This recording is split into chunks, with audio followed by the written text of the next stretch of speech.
Life. The word, a single syllable, echoed in the vast, cold space of the Westbrook County Courthouse. It wasn't just a word, it was a sentence, a final, brutal judgment that felt like a physical blow. It hung in the air, a venomous, impossible thing, severing the world. Lena Wallace knew from the abyss that had just opened beneath her. For a moment that stretched into an eternity, the courtroom noise faded to a dull roar, like the sound of the ocean heard from miles away. All she could feel was the icy shock spreading through her veins, freezing her in place. 25 years to life. Life? For what? For transferring her ailing mother's heart medication into a more convenient travel-sized bottle. Just 3 months ago, Lena's life had been a testament to order and compassion. At 38, she was a senior cardiac nurse at Westbrook General, a woman whose hands had steadied the fluttering hearts of hundreds, whose calm voice had soothed the terrified families of patients. She was a volunteer, a friend, and the fiercely devoted mother of 14-year-old twins, Liam and Maya.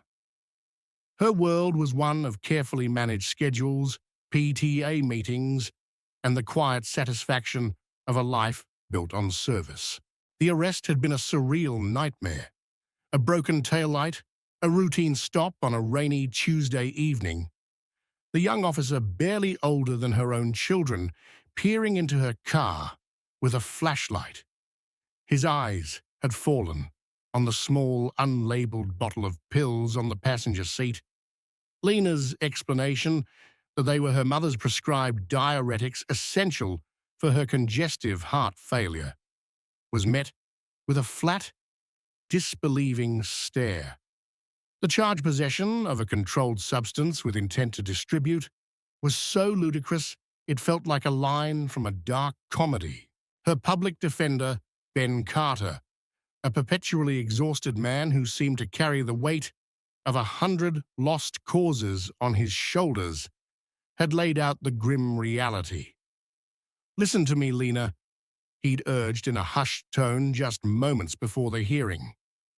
"Plead guilty to the lesser charge. Simple possession. You have a spotless record. Best case, we get probation. Worst case, a fine. You go to trial on this with a jury. You're risking years. Don't risk it." She had nodded, a cold dread coiling in her gut. Pleading guilty felt like a betrayal of her own integrity, but the thought of a prolonged legal battle of her children, seeing her dragged through a trial of her mother's health, deteriorating without her care, was unbearable. It was a calculated risk, a concession to a system she naively believed was designed at its core to be reasonable. Unseen by Lena, by her lawyer, by the judge who was about to shatter her life, a man had slipped into the back row of the courtroom. He sat with a stillness that was at odds with the storm raging inside him. Marcus Thorne, Westbrook City's first black mayor, had cleared his entire schedule for this. He wasn't here as the mayor. He was here as Lena Wallace's husband of 15 years. Their arrangement was one of quiet, mutual respect. Lena, fiercely independent, had kept her professional name. She was Nurse Wallace, a woman who had earned her reputation through skill and dedication, not through the political influence of her husband. They lived, not in the grand, mayoral residence, but in their comfortable, unpretentious home in the city's diverse Northwood neighborhood. It was a private life, a sanctuary they had carefully guarded from the relentless glare of public office. That sanctuary was about to be obliterated. Judge Arthur Sterling entered, a man whose scholarly demeanor, with his wire-rimmed glasses and neatly combed silver hair, was a carefully constructed facade. To the lawyers who practiced regularly in his court, The facade concealed a deep-seated prejudice, a corrosive contempt that often dictated his rulings, especially for defendants of color from the city's economically struggling East Side.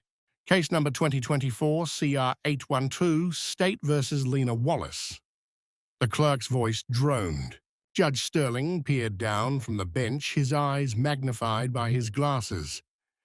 Ms. Wallace, I am informed you wish to alter your plea. Yes, Your Honor. Lena said, her voice a thin thread she fought to keep from snapping. I am pleading guilty to the lesser charge of possession of a controlled substance. The judge gave a curt nod. Very well. Given your plea, we will move directly to sentencing. In the back row, Marcus Thorne went rigid. This was wrong. This was a violation of the agreement. The plea deal had explicitly stated a separate later date for a sentencing hearing, allowing time for character statements and a pre-sentencing report. Sterling was railroading her. The prosecutor, a young, ambitious man, eager to score points, began his summary. He painted a picture, not of a caring daughter, but of a calculating criminal, using her nursing credentials as a cover. He spoke of the scourge of prescription drug abuse and the need for a strong message.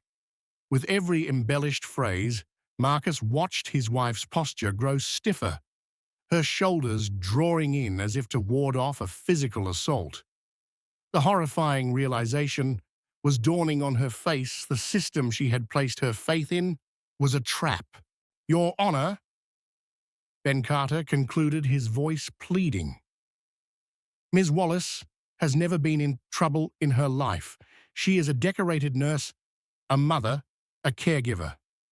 This was a simple, misguided act of convenience for her elderly mother. We are asking, begging for probation. Judge Sterling took off his glasses and began polishing them with a small cloth. It was a gesture known to frequent observers as the prelude to a storm. Ms. Wallace, he began, his voice deceptively soft. You stand before this court a registered nurse and admit to a serious crime.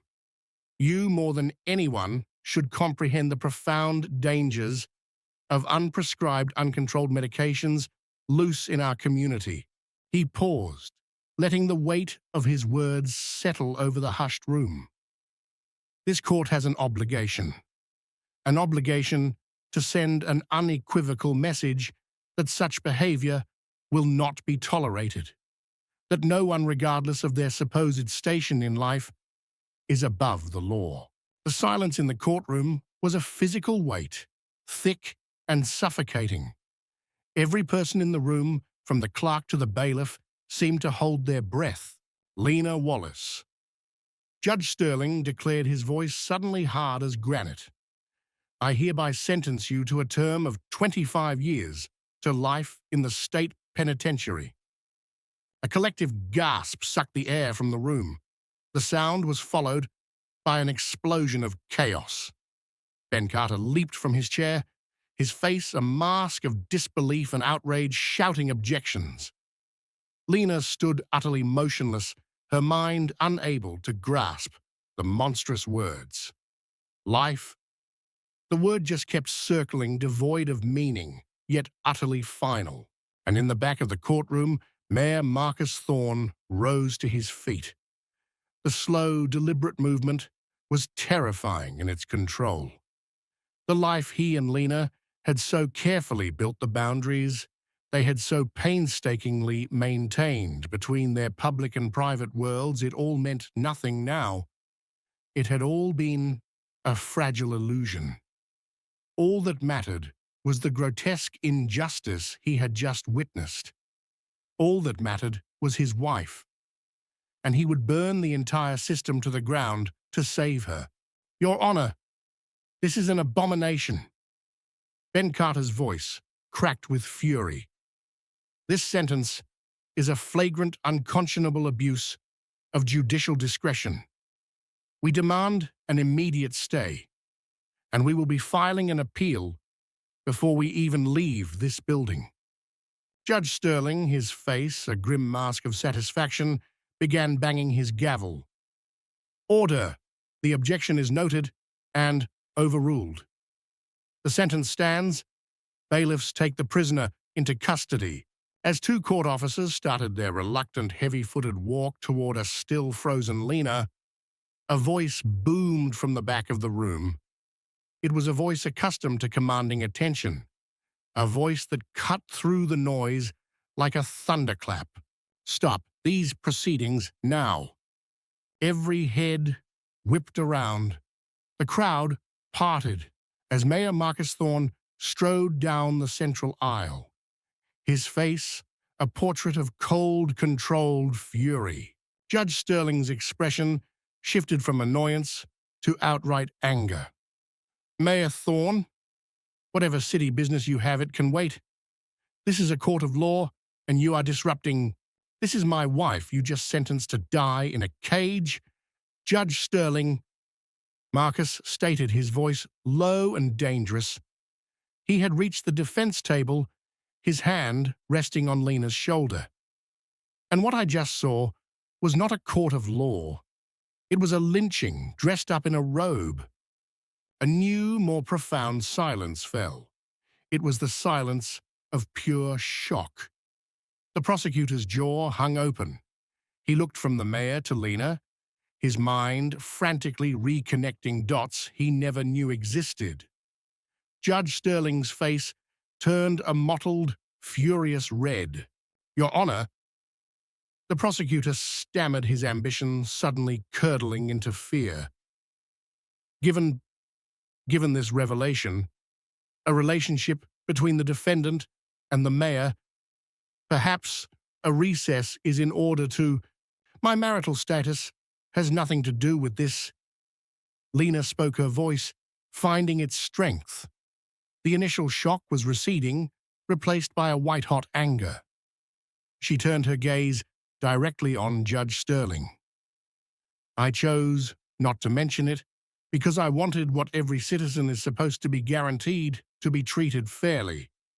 It seems, however, that any citizen who looks like me receives a very different kind of justice in your courtroom." "What's contemptuous, Judge?" Marcus added, his voice dripping with ice. "Is sentencing a mother to life in prison for carrying her own parents' medication, a sentence so grotesquely out of proportion it screams of malice." He turned his eyes, sweeping over the packed gallery where dozens of cell phones were now raised, recording every second. "For anyone who is confused, yes. Lena Wallace is my wife. We have kept our professional lives separate because we believe in earning our own way. But let me be perfectly clear. What happened here today is not about who she married. It's about who she is, a black woman from the East Side standing before a judge with a long and well-documented history of punitive, disparate sentencing against people who look just like her. You are out of order." "Mayor," Sterling bellowed, his gavel striking the wood with panicked force. "You are in contempt. Bailiff, clear this court." The bailiff took a hesitant step forward, looking torn between the judge's order and the mayor's formidable presence. Marcus didn't flinch. He reached into his suit jacket, but instead of a weapon, he pulled out his phone. "Before anyone does something they will spend the rest of their career regretting," Marcus said calmly, his fingers moving across the screen. "I feel I should mention that I have just sent a text message. It was sent to the State Attorney General, the chairman of the Judicial Conduct Board, and the head of the Civil Rights Division at the Department of Justice. I have a feeling they will all be exceptionally interested in reviewing the transcript and video of today's proceedings." Judge Sterling's expression morphed from fury to a pale, clammy fear. The gavel hand froze mid-air. He stared at Marcus, the reality of his political and legal predicament crashing down on him. "This court," he announced, his voice suddenly strained and thin, "will recess for 1 hour." He rose abruptly and all but fled from the bench into the safety of his chambers. In the sudden echoing quiet, Lena sagged against Marcus, the adrenaline finally giving way. "Life." She whispered the word, still a poisoned dart in her soul. "He gave me life in prison for Mum's pills." Marcus wrapped his arms around her, holding her tight. "It's not going to happen," he promised, his voice a raw whisper in her ear. "Not 1 hour of that sentence. I swear to you, Lena. It will not stand." As they stood there, holding each other in the eye of the hurricane, Lena slowly straightened up. She looked at the courtroom doors, behind which a media firestorm was undoubtedly gathering. "That privacy we valued so much," she said, her voice filled with a new hard-won clarity. "It was a luxury, wasn't it? A luxury most people who look like us can never afford." She took his hand, her grip firm. "I'm ready. And this isn't just about me anymore. It's for every single person who stood where I stood without a mayor for a husband." Together they turned and walked toward the doors, united and resolute. A personal nightmare was about to become a public war. Within hours, the story detonated across the national consciousness. "Mayor's wife, sentenced to life for carrying mother's medication," screamed across news websites and cable news chyrons. The raw, shaky cell phone footage from the courtroom went viral, capturing Judge Sterling's sneering contempt and Lena's dignified shock in stark, undeniable detail. The mayor's office became a war room. His chief of staff, Ilara Vance, a woman with a genius for crisis management, was already coordinating with a team of the state's top appellate lawyers. The communications director was drowning in a tsunami of media requests. "The Attorney General's office is on the line," Ilara reported, holding a phone out to Marcus. "They're launching an immediate review. The Judicial Conduct Board has officially opened a formal investigation into Judge Sterling's sentencing history." Marcus nodded. It was the outcome he had forced, but the speed of it was still dizzying. In a hastily reconvened court session, Judge Sterling, his earlier arrogance replaced by a clipped robotic efficiency, had granted a stay of Lena's sentence. The prosecutor, now sweating under a national spotlight, had practically tripped over himself to agree to her release on her own recognizance. "What's the word from the DOJ?" Marcus asked. "Congresswoman Miller has been on the phone with the Assistant AG for Civil Rights," Ilara said. "They are, and I quote, deeply interested." Lena, who had been silently reviewing legal documents on a tablet, looked up. A complex mix of gratitude and bitterness was in her eyes.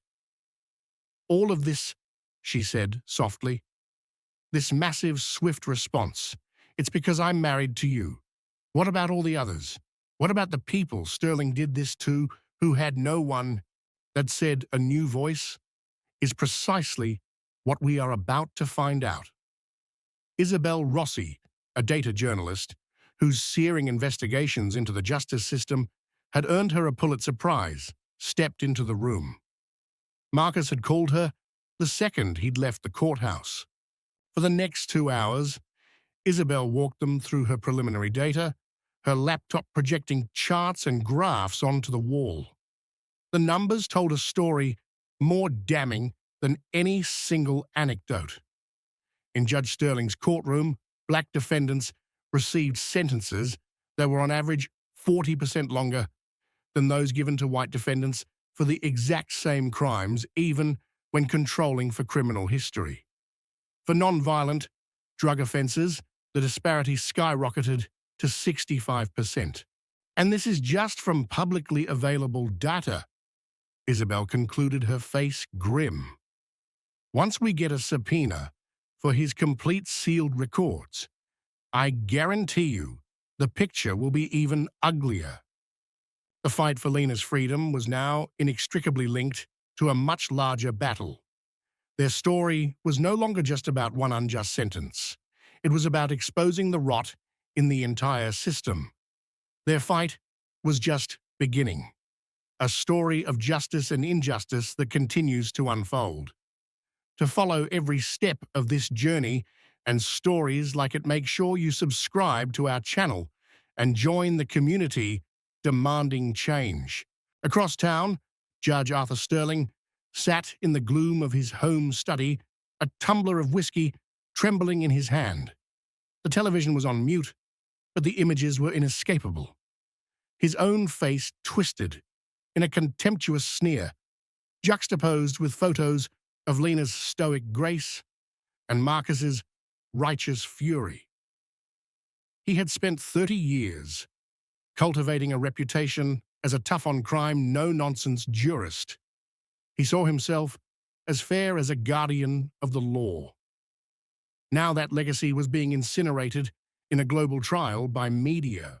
The phone rang, shrill and intrusive. It was his brother-in-law, the Chief Justice of the State Supreme Court. Arthur, the Chief Justice, began forgoing any pleasantries. For God's sake, tell me you had no idea she was the mayor's wife. Of course I didn't know. Sterling snapped the whiskey sloshing over the rim of his glass. She used her maiden name. The file said, Wallace, not Thorne. And the sentence, Arthur 25, to life for a handful of pills in the wrong bottle. Even for you, that's biblical. The statute allows for it. She's a nurse, damn it. She should be held to a higher standard. The Judicial Conduct Board has formally requested every sentencing record you have for the last 10 years. The Chief Justice said, his voice cold. I cannot stop it. And to be frank, Arthur, after seeing that video, I have no inclination to try. You need to start considering your options. Retirement might be the only dignified path left. Retirement. The word was an insult to his pride. But as the call ended, a deeper, colder fear began to seep in. What if they truly did look at everything, at all the East Side specials he'd made an example of over the years? His answer came on the 11 o'clock news. A local channel ran an exclusive featuring 3 of his former clerks, their faces in shadow, their voices digitally altered. They spoke of a pattern of explicit, casual racism in his chambers. He'd call them East Side specials, one former clerk said. He'd review the morning docket, and if the defendant was black, he'd say things like, time to teach this one some respect for the law, or let's make sure this one doesn't come back for a while. The report was a death blow. By sunrise, protesters surrounded the courthouse. The next domino to fall was an unexpected one. Keisha Reynolds, a woman who had served 6 years of a 10-year sentence from Judge Sterling for a nearly identical offense, came forward. She had been carrying her son's asthma inhaler and a backup prescription in an unmarked bag. Sterling gave her 10 years, explained Eliza Washington, a renowned civil rights attorney who had joined their team pro bono. She's black, also from the East Side. The only difference between her case and Lena's, Isabel Rossi added quietly, is that she wasn't married to the mayor. The press conference they held the next day shifted the entire narrative. Standing beside Lena Keisha, Reynolds told her story with a devastating, quiet power. She spoke of missing 6 years of her son's childhood, of the soul-crushing despair of her sentence. The only difference between me and Lena Wallace, Keisha concluded, her voice trembling but strong, is that her husband had the power to make people listen. I had no one. My story was just another Tuesday in Judge Sterling's court. I have to wonder, how many more of me are out there? Her question hung in the air, an indictment of the entire system. The impact was seismic. More victims came forward. The hashtag Jim Sterling Injustice trended globally. Faced with this onslaught, Judge Sterling made his final fatal error. In a desperate radio interview, he lashed out. "This is what happens when you let emotion and politics into the courtroom," he snarled.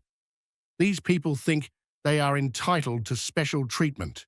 They commit crimes and then scream racism when they are held accountable. These people," the racially charged phrase, was the final nail in his judicial coffin. 1 week to the day after Lena's sentencing, the special prosecutor announced his findings. Lena's sentence was legally unsupportable and grossly disproportionate, and he recommended it be immediately vacated. Furthermore, he called for a comprehensive review of Sterling's entire judicial career. The Judicial Conduct Board scheduled an emergency hearing to suspend him.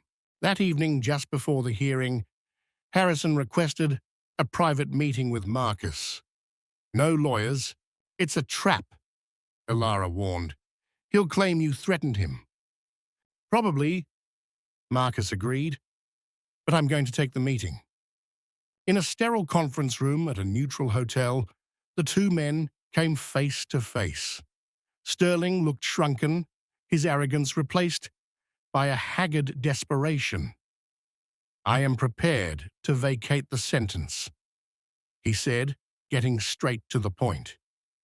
"The case against your wife will be dismissed with prejudice, and in return," Marcus asked, his voice flat, "a public statement from you that this was a misunderstanding, that my record has been unfairly maligned. Your support in calling off the Conduct Board's investigation." Marcus let the silence stretch before he stood. "Judge, let me be perfectly clear. My wife's freedom is not a bargaining chip. I am not here as a politician. I am here as a husband and as a mayor who swore an oath to all the citizens of this city. There will be no deal. There will be no statement. The investigation will proceed. What happens next is what should have happened from the beginning: a fair and impartial review of your conduct." As Marcus turned to leave, Sterling called out, his voice cracking. "I never had anything personal against her. It was just the law." Marcus paused at the door, his back still to the judge. "No, Judge. It was never about the law. It was about who you saw when my wife stood before you. You didn't see a nurse or a mother. You saw a black woman from the East Side, and you decided she was the perfect person to make an example of. That isn't law. That's prejudice." The next morning, as the emergency hearing began, Judge Sterling's attorney stood and made a stunning announcement. "After careful consideration, Judge William Harrison has decided to tender his immediate and unconditional resignation from the bench." Outside the hearing, swarmed by reporters, Lena stepped to the microphones. "Today is not a victory for me," she said, her voice clear and strong. "It is a first step.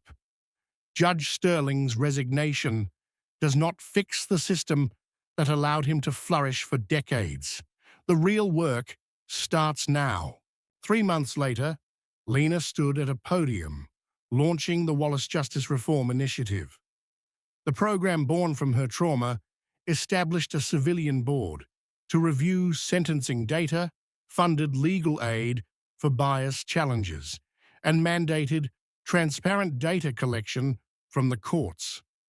The state legislature had already passed the Thompson Accountability Act, named in her honor, requiring implicit bias training for all judges. In the audience, Keisha Reynolds wept as Lena called her a hero, Later that evening, as Lena and Marcus walked home, she reflected on the whirlwind. When I heard him say, "Life in prison," I thought my world was over, she said softly. I never imagined it would be the beginning of all this.